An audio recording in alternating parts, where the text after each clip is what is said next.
السلام علیکم ورحمۃ اللہ وبرکاتہ۔ الحمد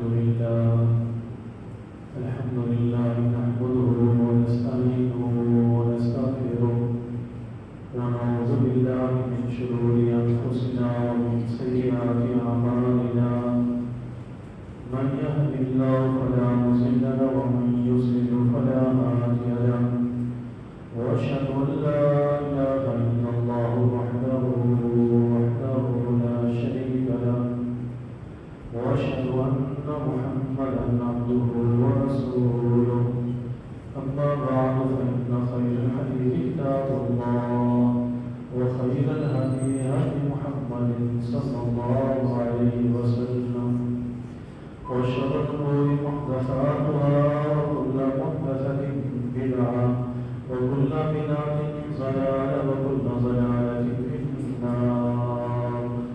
من يطع الله ورسوله فقد رشد واهتدى، ومن يعص الله ورسوله فقد ضل وغوى. أعوذ بالله من الشيطان الرجيم. بسم الله الرحمن الرحيم.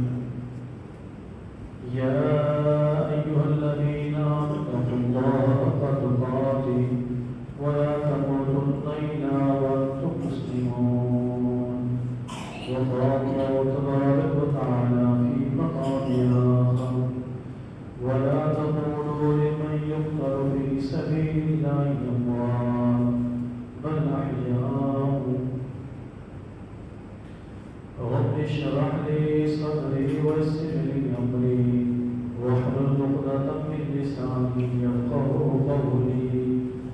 اللهم صل على محمد وعلى آل محمد كما صليت على إبراهيم وعلى آل إبراهيم إنك حميد مجيد.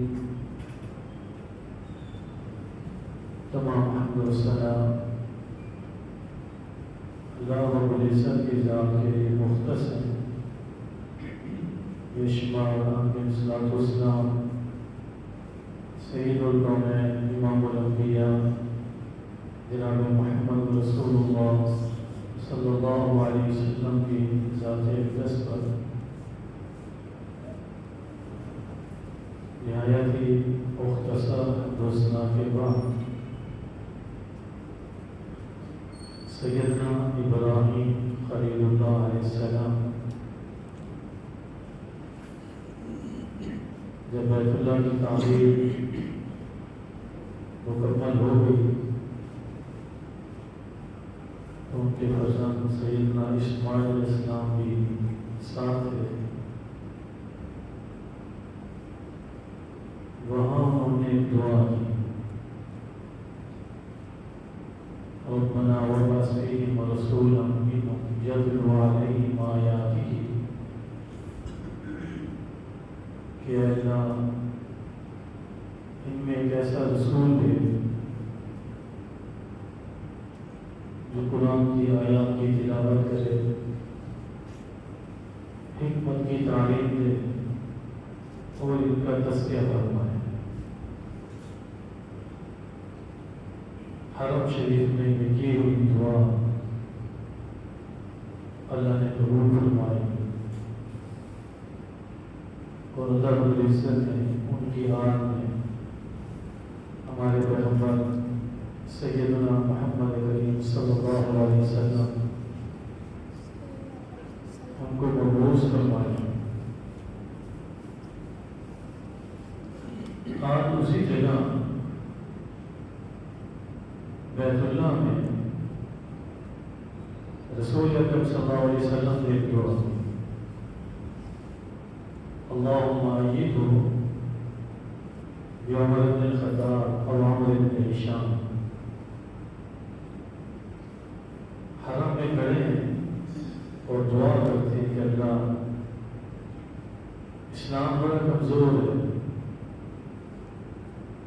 اسلام چھپا ہوا ہے. میرا دل چاہتا ہے کہ اسلام ان واقعوں سے باہر نکل جائے اور پوری دنیا پر پھیل جائے. اللہ دو شخصیات ہیں، ان میں سے ایک کو اسلام کی توفیق عطا فرما۔ نمبر ایک عمر بن خطاب رضی اللہ تعالی عنہ، نمبر دو عمر بن ہشام۔ نصیب سیدنا عمر بن خطاب رضی اللہ تعالی عنہ کے تھے۔ دارالندوہ میں کفر کی ایک میٹنگ ہوئی اور اس میں یہ فیصلہ ہوا کہ معاذ اللہ محمد رسول اللہ کو قتل کر دیا جائے، یہ سلسلہ منقطع ہو جائے۔ یہ کام کون سا انجام دے گا؟ عمر بن خطاب رضی اللہ عنہ نے کہا کہ میں سر انجام دوں۔ دوسرے دن آپ نے تلوار لیے ہوئے اور پروگرام یہی ہے کہ میں نے آپ کے پاس جانا ہے۔ راستے میں ایک صحابی ملے، دیکھا کہ ان کے تیور بدلے ہوئے، پوچھا کیا پروگرام؟ انہوں نے اپنے پروگرام سے آگاہ کیا، تو میں پہلے اپنی بہن فاطمہ اور اپنے بہنوئی ان کے گھر کی خبر دی۔ وہ سیدھا اپنی بہن کے گھر میں آئے، قرآن کی تلاوت ہو رہی تھی، قرآن کو چھپا لیا، بہنوئی چھپ گئے، بہن کو مارا، اتنا شدید مارا کہ ان سے خون بہہ پڑا۔ وہی بہن تھی، بھائی کی آنکھوں میں آنکھیں ملا کر کہتی ہے کہ تم سے جو ہوتا ہے کر لو، جو ایمان اس دل کے اندر بیٹھ چکا ہے اب وہ نکل نہیں سکتا۔ اور ایمان کی شان بھی یہی ہوتی ہے۔ صحیح بخاری کی حدیث ہے، بڑی طویل حدیث ہے۔ ہرقل نے جو جہانگیر بادشاہ تھا، اس نے ابو سفیان سے پوچھا، ابھی مسلمان نے کہا یرتد احد منکم بعد ان يدخل فيه سخطا له، کوئی ایک ایسی مثال پیش کرو جس نے ایمان قبول کر لیا اور اس کے بعد پھر ایمان کو چھوڑ کر مرتد ہو گیا۔ سیدنا ابو سفیان کہتے ہیں کہ ہم نے ان کو بڑا مارا، بڑا پیٹا، سوشل بائیکاٹ کیا، لیکن کوئی بھی ایمان سے پیچھے نہیں ہٹا۔ اس پر وہ کہتے ہیں کہ ایمان کی شان یہی ہے۔ مختصر کرتے ہیں، بالآخر سیدنا عمر بن خطاب رضی اللہ عنہ نے کہا کہ وہ چیز مجھے بھی دکھا جو تم پڑھ رہے تھے، کہا ایسا نہیں ہوگا، پہلے غسل کر دو۔ غسل کیا، اس کے بعد پھر ان کو اللہ کے نبی کے پاس آنا۔ آپ کے گھر میں تھے، چند لوگ آپ کے ساتھ تھے، ان کا روح اور درد ہوا، عرب میں مشہور تھا۔ سیدنا حمزہ گھبرا گئے، کچھ اور ساتھی بھی تھے، ہمیں گھبرانے کی ضرورت نہیں، اگر یہ ارادہ خیر کے ساتھ آئے تو ٹھیک ہے، ورنہ یہی تلوار اور انہیں کا سر ہوگا۔ جب آپ کے سامنے آئے، اس کو سر چبایا ہوئے تھے اور انہوں نے اللہ کے نبی کی خدمت میں حاضر ہو کر اسلام قبول کی۔ اس موقع پر سب سے پہلے اللہ اکبر کا نعرہ لگا، پھر وہی اسلام جو چھپا ہوا تھا، محدود تھا، اب عمر رضی اللہ تعالیٰ عنہ فرمایا کہ نہیں، اب ہم نماز چھپ کر کے پڑھیں گے، بیت اللہ میں کامل اعلان کرنا. آگے چلتے ہیں. جب ہجرت ہوتی ہے کفار مسلمانوں کے آڑے آگے بڑی تکلیفیں پہنچائی, بڑی اذیتیں پہنچائی. ایک لمبی تفصیل ہے. سیدنا عمر بن خطاب رضی اللہ عنہ نے کہا کہ اگر کسی نے اپنی بیوی کو بیوہ کرنا ہے, بچوں کو یتیم کرنا ہے, تو میرے سامنے آ جائے. میں جا رہا ہوں. اگر کسی نے بیوہ کرانا ہے تو جب یہ کیس کے اوپر آ جائے میرا مقام مت کرے. اہل کفار میں سے کسی کو ہمت نہ ہوئی ان کے ساتھ مقابلہ کرنے. ہجرت بھی ہوئی, مدینہ منورہ میں پہنچ گئے. رسول اکرم صلی اللہ علیہ وسلم آپ کے ساتھ سیدنا ابوبکر صدیق بھی ہیں, عمر بن خطاب بھی ہیں, سیدنا عثمان رضی اللہ تعالیٰ عنہ بھی. جب یہ احد کے اوپر تشریف لے, یہ وہ پہاڑ ہے کہ اللہ کے نبی نے فرمایا کہ ہمیں اس پہاڑ سے محبت ہے, اور یہ پہاڑ اس کے سندرے سے اس کے پتھر چٹا دیں, ہم سے محبت کرتے ہیں. یہ شخصیات ہم اس کے اوپر چڑھی, اس کے اندر کب کبھی کاری ہوئی, وہ جھوم اٹھا. اللہ کے نبی نے اپنی ایڑی اس پہاڑ کو پکڑا, اللہ اس کو فإنما عليك نبي وصديق وشهيدان. اے وہ پہاڑ ٹھہر جا, تمہارے اوپر امام الانبیاء ہے. دوسرے طرف میں صدیق, سیدنا ابوبکر صدیق رضی اللہ تعالیٰ عنہ. کیا شان ہے ابوبکر صدیق کہ اللہ کے نبی اوپر صدیق کیا ہے. وہ شہیدان پیشین کو فرماتے ہیں, دو شہید بھی.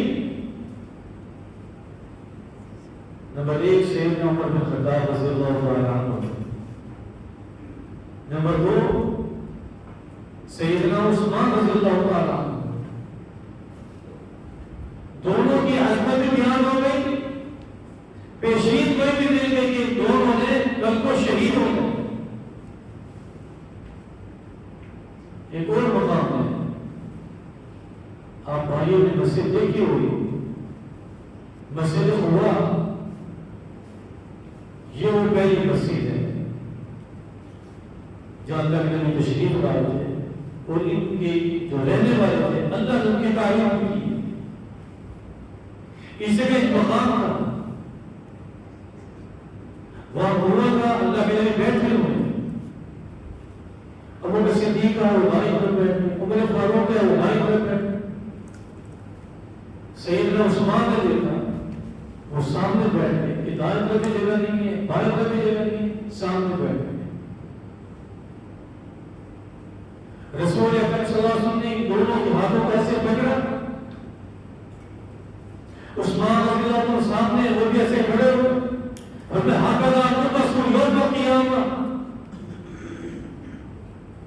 دنیا کے اندر یہ ایسے کرتے ہیں, کل قیامت کے دن ہم کھڑے ہوں گے. ابوبکر صدیق بھی میرے ساتھ ہوں گے, عمر فاروق بھی ساتھ ہوں گے, عثمان غنی بھی میرے ساتھ. پیغمبر علیہ السلام نے بیان کر دیا, پوری دنیا نے دیکھی ہے. جب تک تھے اکٹھے تھے, جب اس دنیا سے چلے گئے, صدیق اکبر بھی آپ کے ساتھ ہیں, عمر فاروق بھی آپ کے ساتھ. یہ وہ مقام ہے جس کے متعلق اللہ کے نبی نے فرمایا, ما بین بیتی و منبری روضۃ من ریاض الجنہ. یہ میرا منبر ہے, یہ میرا گھر ہے, یہ جنت کا ٹکڑا ہے. دنیا کے اندر بھی یہ شخصیات وہاں ہیں جس جگہ کو اللہ کے نبی نے جنت کا ٹکڑا کہا. اور سیدنا عثمان رضی اللہ تعالیٰ بقیع الغرقد میں بالکل سامنے کی طرف خندق کا موقع ہے. اس خندق کے موقع پر کھدائی ہو رہی ہے، ایک چٹان آیا، اللہ کے نبی کو بلایا کہ بتایا کہ بڑی سخت چٹان آپ نے کدال ہاتھ میں اور اس چٹان کے اوپر ضرب لگائی، فوراً وہ ٹوٹ گئی، جیسا جیسا ہو چمک نکلی اندر سے۔ آپ نے پیشین دھویا کہ فلاں علاقے فلاں فلاں پیغمبر علیہ السلام نے جو پیشین دھوئی تھی وہ سیدنا عمر بن خطاب کے دور میں پوری ہوئی۔ رسول اکرم صلی اللہ علیہ وسلم کی عظیم صحابی عمر بن خطاب رضی اللہ تعالیٰ عنہ اپنے دور خلافت میں مسجد نبوی میں منبر پر تشریف فرما، فتوحات ہوتی، کیسے کس کا پتہ ہوتا، کس طرح کے خزانے بیٹھے ہوئے، سونے کے خزانوں کو کھولا گیا، بوس کو کھولا گیا، اندر سونے کی چیزیں نکلی پڑی، اس میں کنگن ہے، بڑے بڑے کنگن۔ سیدنا عمر بن خطاب رضی اللہ تعالی عنہ نے ساتھی پر نظر دوڑائی، سب پر نظر دوڑائی، اور بلاخر ان کی نظر سیدنا سراقہ رضی اللہ عنہ کے اوپر جا کر ٹکی، فرمایا سراقہ کو بھی کرا، یہ کنگن ہے، ان کنگنوں کو پہن کے دکھاؤ، کیا تمہاری اس گہرائی میں یہ کنگن آ سکتے ہیں؟ سیدنا سراقہ رضی اللہ تعالیٰ عنہ نے کنگن پہنے، جیسے کنگن پہنے رونا شروع کر دیا، پھوٹ پھوٹ کر رو گئے، صحابہ کرام بیٹھے ہوئے تابعین بیٹھے بڑے حیران، کوئی بات نہیں ہوئی، کنگن پہنے رو رہے۔ عمر بن خطاب رضی اللہ تعالیٰ عنہ نے پوچھا آپ کیوں رو رہے، کیا اس کی وجہ ہے؟ سیدنا سراقہ کہتے ہیں کہ جس وقت اللہ کے نبی ہجرت کر رہے تھے، میرے غلام نے مجھے بتایا تھا کہ ایک مختصر قافلہ جاتا ہے، اور شاید یہ قافلہ وہی نہ ہو جس کے متعلق اہل کفار نے شرط لگائی ہے کہ جو اس کو پکڑ کے ہمیں دے گا، زندہ یا مردہ، 100 اونٹ دے گا۔ سراقہ رضی اللہ عنہ نے بات کو ٹال دیا، کچھ دیر کے بعد وہ نکل کر گیا، اور اس کے بعد اس قافلے کے پیچھے پہنچے، اس کی پوری تفصیل ہے، لیکن یہ آپ کے قریب نہ آ سکتا، گھوڑے پر سوار تھا، جس علاقے کی بات ہے وہاں پتھر ہی پتھر ہے، اس زمین نے اس گھوڑے کے قدموں کو پکڑ لیا، اس کے بعد انہوں نے امان طلب کی، امان دے دی، اور انہوں نے کہا کہ اللہ کے نبی اس طرح اگر کوئی شخص آیا میں اس کا رخ موڑ دوں، وقت گزر گیا، آپ مدینہ پہنچ گئے، پھر فتح مکہ ہوئی، اس فتح مکہ کے موقع پر پھر پہنچے، جب سامنے آیا آپ نے دیکھ کر پہچان لیا سراقہ ہے، کہا جی سراقہ، ابھی کیا حال ہوگا جب تیری ہاتھوں کے اندر کیسے اور کس طرح کے کنگن ہوں گے؟ اس بات کو دل میں بجھا دیا، کہتے میں سوچتا تھا اگر اس بات کو تسلیم نہیں کرتی کہاں کیسے اور کس طرح وقت کے حکمران، اس وقت کے چوٹی سپر پاور، اور کہاں میں میرے ہاتھوں میں ان کے کنگن۔ ایمان یہ کہتے ہیں کہ محمد رسول اللہ کی زبان سے جو نکلا ہے وہ سچ ہے۔ آج میں نے دیکھ لیا، مجھے اللہ کے نبی کی وہ حدیث یاد آ گئی تھی، آپ نے کہا تھا کیسے وہ کس طرح کے کنگن تیرے ہاتھوں کے اندر ہوں گے، گوائیوں کے اندر ہوں گے، آج میں دیکھ رہا ہوں۔ پیغمبر اسلام نے جو پیشین ہوئی تھی وہ عمر بن خطاب کے دور پر پوری ہوئی۔ یہ وہ شخصیت ہے کہ انہوں نے دنیا کے اندر ایک رائے پیش کی، رب نے اسی رائے کو پسند اور اسی رائے کو قرآن بنا کر بھی نازل کر دیا. بدر کا معاملہ بڑا عجیب و غریب معاملہ ہے. کبھی تفصیل آپ کے سامنے رکھیں گے. بڑا حیران کن معاملہ. ایک طرف بات ہے جس کے ہاتھ میں کفر کا جھنڈا ہے, دوسری طرف بیٹا کھڑا ہے جس کے ہاتھ میں محمد رسول اللہ کا جھنڈا ہے. ایک طرف ماموں کھڑے ان کے ہاتھ میں کفر کا جھنڈا ہے, دوسری طرف بھانجا کھڑا ہے اس کے ہاتھ میں محمد رسول اللہ کا جھنڈا ہے. ایک طرف بیٹا کھڑا ہے, دوسری طرف باپ کھڑا ہے. یہ سب آپس میں دوسرے کے مخالف ہیں. ایک کفر کے جھنڈے کے نیچے ہے اور دوسرا محمد رسول اللہ کے جھنڈے کے نیچے ہے. آخر میں جب قیدی تھے تو اللہ کے نبی نے ان سے مشورہ کیا کہ قیدیوں کے ساتھ کیا کیا جائے. ہر صحابی نے اپنی ایک رائے پوچھی. جب عمر بن خطاب رضی اللہ عنہ سے پوچھا گیا کہ آپ کی کیا رائے ہے, عمر رضی اللہ عنہ نے فرمایا کہ میری یہ رائے ہے کہ ہم میں سے جس بندے کا جو رشتہ دار ہے وہ اس کے سپرد کر دیا جائے. وہ مسلم اپنے اس خونی رشتے کو اپنے ہاتھ سے سیوا کر دے اور ہم بتا دیں کہ محمد رسول اللہ کے مقابلے میں جو آئے گا ہمارے اس کے ساتھ کوئی رشتے داری نہیں. اس معاملے کے اندر میرے سگے ماموں آئے, مجھے سگے ماموں دے دو, میں اپنے ماموں کو اپنے ہاتھ سے ذبح کرتا ہوں. ان کے کیا ضرورت ہے میرے نبی کے مقابلے میں. صحابہ کرام نے سمجھا کہ ظاہراً یہ رائے بڑی سخت ہے, لیکن اللہ کو یہی رائے پسند ہے. حجاب کا مسئلہ ہے, پردہ نہیں تھا. بھی عمر رضی اللہ عنہ نے فرمایا کہ میرا دل چاہتا ہے کہ مومن خواتین پردہ کریں. باہر سے لوگ آتے ہیں, ہر قسم کے لوگ آتے ہیں, ہر کسی کی نگاہ مختلف ہوتی ہے. انہوں نے یہ رائے پیش کی, رب نے قرآن بنا کر نازل کر دے, ورنہ مومنوں کو کہہ دو مومنات خواتین پردہ کرے, نگاہوں کو نہیں چاہتے. مسجد حرام ہے, بیت اللہ ہے, 4 کونے ہیں, 4 اطراف ہیں. میں کہ میرا دل چاہتا ہے کہ مقام ابراہیم جہاں ہے مصلی اسی جگہ پر ہونا چاہیے, امام اسی جگہ پر ہونا چاہیے. اور آپ نے قرآن بنا کر نازل کر دیا, وَاتَّخِذُوا مِن مَقَامِ إِبْرَاهِيمَ مُصَلًّى. وہ شخصیت ہے جس کا تذکرہ, جن کی مثالیں تورات اور انجیل کے اندر بھی. ابو عبیدہ بن جراح رضی اللہ تعالیٰ عنہ, یہ وہ عظیم صحابی رسول ہے جن کو اللہ کے نبی نے کہا تھا اس امت کا امین.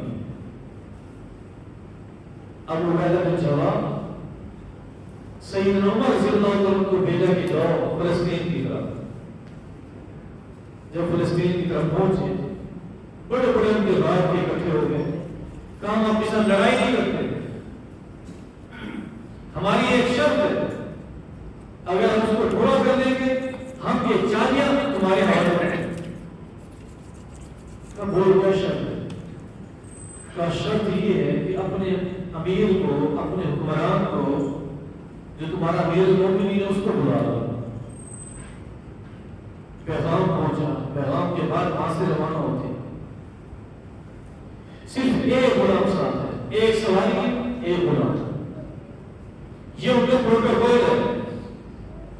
اور اپنے غلام کو کہتے ہیں کہ کچھ دن میلے پر بیٹھنا ہے اور آپ میں چلنا ہے, کچھ دن آپ میں چلنا ہے, میں اوپر بیٹھوں, ترتیب کے ساتھ ہم چلیں, باری باری میں بھی چلوں گا, آپ بھی چلیں گے, میں بھی اوپر بیٹھوں گا, جب آپ کی باری آئے گی آپ بھی اوپر بیٹھنا. غلام تھا, غلام کا سوچ تھی, کہنے کہ نہیں ایسا نہ کرے. اس موقع پر یہ جملہ فرمایا تھا, سید القوم خادم, قوم کا جو سردار ہوتا ہے ان کا خادم ہوتا ہے. اگر اللہ نے کل قیامت میں پوچھ لیا میں کیا جواب دوں؟ مدینہ سے فلسطین کی طرف یہ سفر کرتے ہیں اور یہ سفر کسی انداز میں ہوتا ہے. کبھی امیر سوار ہے غلام چل رہا ہے، کبھی غلام سوار ہے اور اس وقت کا خلیفہ وہ نیچے چل رہا ہے۔ جب وہاں قریب پہنچے ابو عبیدہ بن جراح رضی اللہ تعالیٰ عنہ اور ان کے ساتھ دیگر رفقا استقبال کے لیے، استقبال کے بعد دیکھا کہ امیر عمر نے جو لباس پہنا ہوا ہے اس کے اوپر پیپر لگے ہوئے، کہا یہاں بڑے بڑے راہب بیٹھے ہیں، آپ اس لباس پہننے کے لیے کیا کہیں گے؟ ہنسی اڑائیں گے، مذاق اڑائیں گے؟ کہا نہیں، میرا یہ لباس چاہیے۔ کہا یہ خادم ہے، یہ خادم اوپر بیٹھے گا آپ نیچے؟ کہا نہیں، ہماری جو باری ہے اس کے مطابق چلیں گے۔ اتفاق سے ایسے ہوا کہ اس وقت غلام کی باری اوپر بیٹھنے کی تھی اور امیر المومنین کی باری نیچے سے تھی۔ جب وہاں پہنچے رات بیٹھے ہوئے تھے، انہوں نے کتابیں کھولی ہوئی تھی اور اس میں لکھا ہوتا کہ جس نے اس کو فدا کرنا ہے اس کی صفات کیا ہوگی۔ ابو عبیدہ بن جراح سے پوچھتے ہیں کہ یہ بتاؤ اوپر بیٹھنے والا کون ہے، سوار کون ہے، پیدا چلنے والا کون ہے؟ جواب دیتے ہیں کہ جو سوار ہے وہ غلام ہے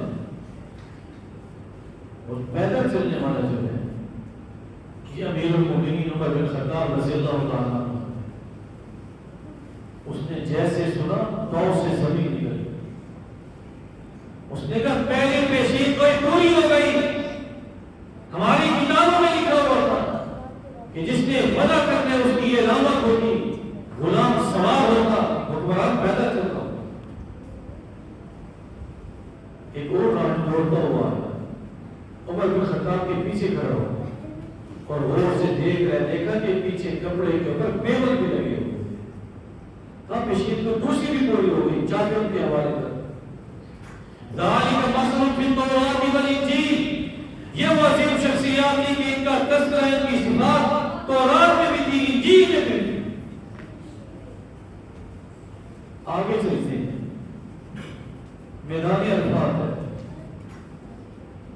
حج ہے، ایک دعا کرتے ہیں، دعا یہ تھی اللہم ارزقنی شہادۃ فی سبیلک واجعل قبری فی بلد رسولک۔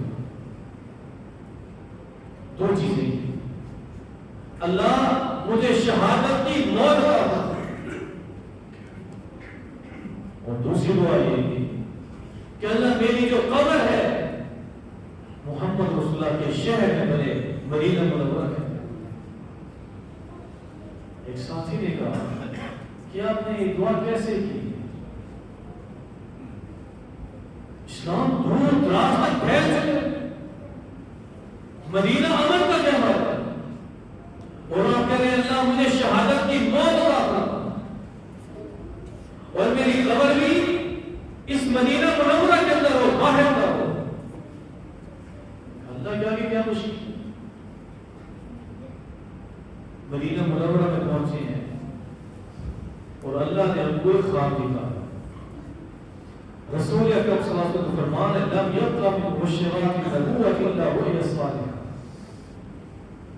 فرمایا میرے جانے کے بعد نبوت کا دروازہ بند ہو گیا ہے، البتہ نیک خواب جاری ہے کہ اللہ اس کے ذریعے انسانوں کی رہنمائی کرے۔ دوسری حدیث میں اس کی 3 اقسام ہیں، نمبر 1 رؤیا من اللہ، اللہ کی طرف سے خواب ہوتا ہے، اشارے ہوتے ہیں۔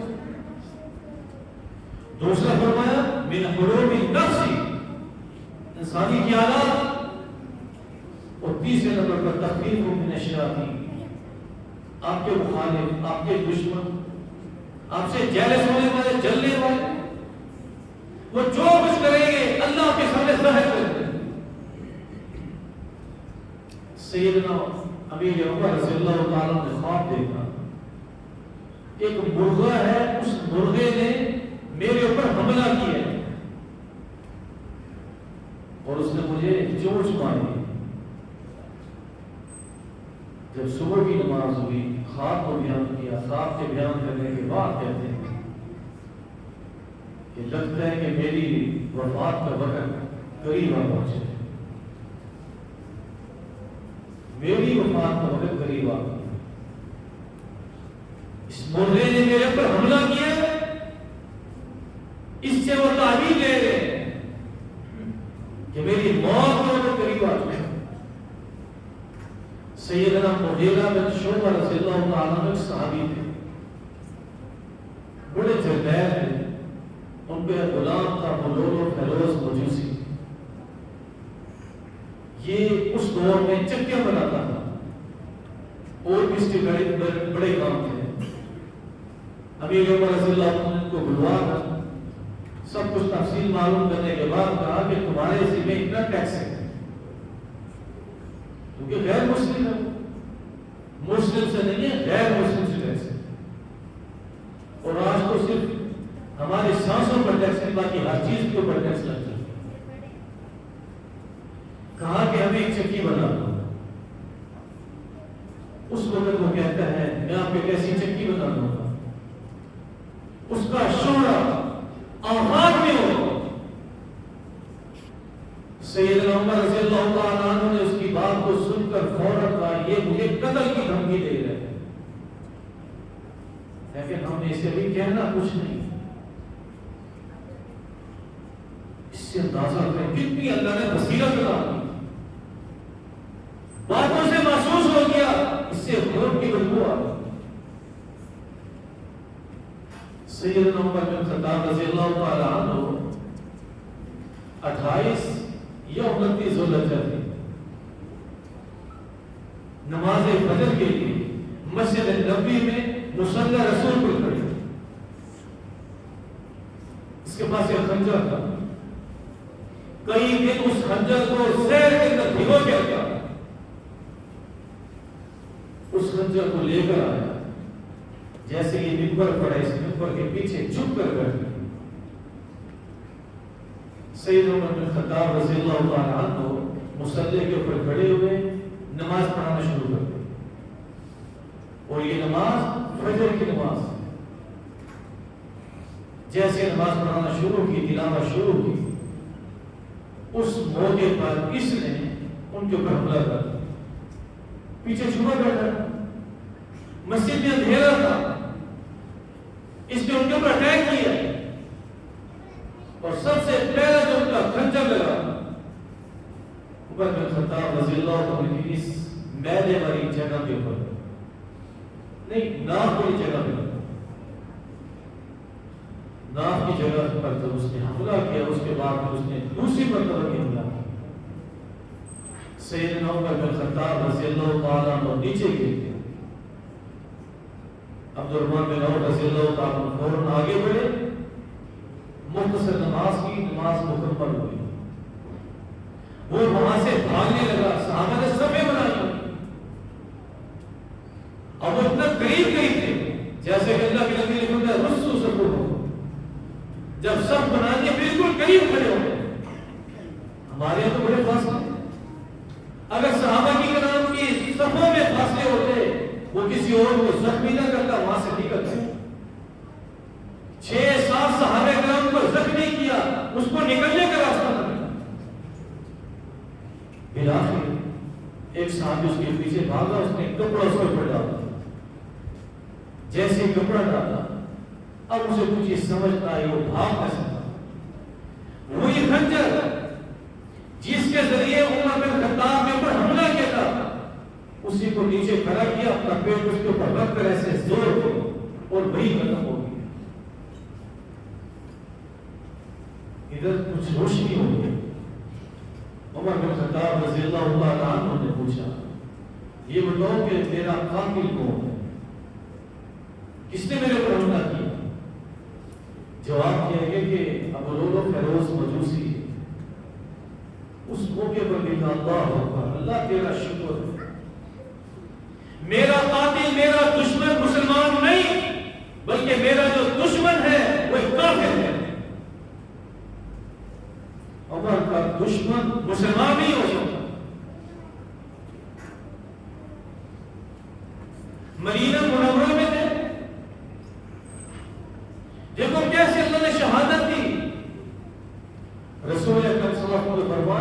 بندہ جس حال میں مرتا ہے قیامت کے دن اسی حال میں میدان عطاف میں ایک صحابی نے 2 احرام کی چادریں پہنی ہوئی تھی، اونٹ سے نیچے گرا، وفات پا گیا۔ اللہ کے نبی نے فرمایا اس کو جو کفن دینے کی 2 چادروں میں کفن دینا ہے، ولا تخملوا راسه ولا تحنكوا، اس کے سر کو ڈھانپنا بھی نہیں، اس کو کافور بھی نہیں لگانی، خوشبو بھی نہیں لگانی۔ فإنه يبعث يوم القيامة ملبيا، جب قیامت کے دن اٹھے گا تلبیہ پڑھتے ہوئے اٹھے گا۔ یہ حدیث بتاتی ہے عمر رضی اللہ عنہ ان کے نصیب کے کیا کہنے، ان کی وفات مسجد نبی کے اندر اور مصلی رسول پر آئی، کل قیامت کے دن ان کی شہادت کی گواہی مصلی رسول بھی دے گا، نماز فجر بھی دے گی، نماز فجر میں حاضر ہونے والے فرشتے وہ بھی گواہی دیں گے، اور نماز فجر میں حاضر ہونے والے صحابہ کرام یہ سب کل قیامت کے دن سیدنا عمر بن خطاب کی شہادت کی گواہی۔ عمر بن خطاب رضی اللہ تعالی عنہ ان کی وفات پھر یکم محرم کو یہ اللہ کے حضور پیش ہوئی، اللہ کی ان کے اوپر اپنی رحمت نازل ہو۔ جیسے میں نے حدیث بیان کی، رسول اکرم صلی اللہ علیہ وسلم فرمایا کہ ہم ایسے اشارہ کر کے کہا ہکذا نبعث یوم القیامہ، قیامت کے دن بھی ہم ایسے اکٹھے ہوں۔ اپنے بیٹے کو کہا تھا کہ میری وفات کے بعد امی عائشہ سے اجازت لیں، امی عائشہ سے اجازت لیے، کہا سوچا تو یہی تھا کہ یہ تیسری جگہ جو ہے میں اپنے لیے رکھوں گی، لیکن عمر رضی اللہ عنہ کو میں ترجیح دیتی، ان کی قبر اس روز رسول کے اندر بنائی۔ دنیا کے اندر بھی اکٹھے تھے، اس دنیا سے چلے گئے، امام الانبیاء کے ساتھ دونوں وزیر اکٹھے ہیں۔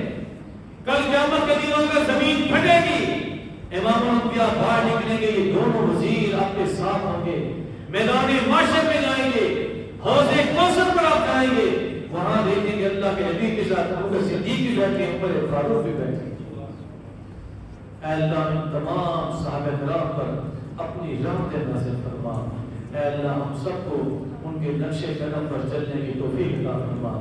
اقول قولی ھذا استغفر اللہ۔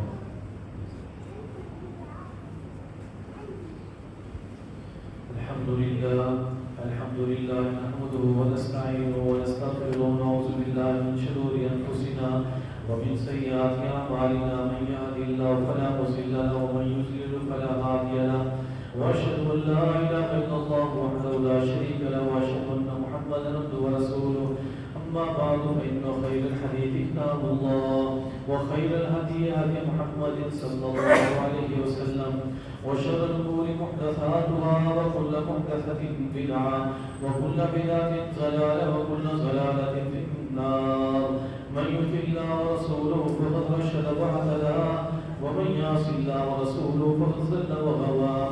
أعوذ بالله من الشيطان الرجيم، بسم الله الرحمن الرحيم، إن الله وملائكته يصلون على النبي يا أيها الذين آمنوا صلوا عليه وسلموا تسليما، اللهم صل على محمد وعلى آل محمد كما صليت على إبراهيم وعلى آل إبراهيم إنك حميد مجيد، اللهم بارك على محمد وعلى آل محمد كما باركت على إبراهيم وعلى آل إبراهيم إنك حميد مجيد۔ سبحان ربك رب العزة عما يصفون وسلام على المرسلين والحمد لله رب العالمين۔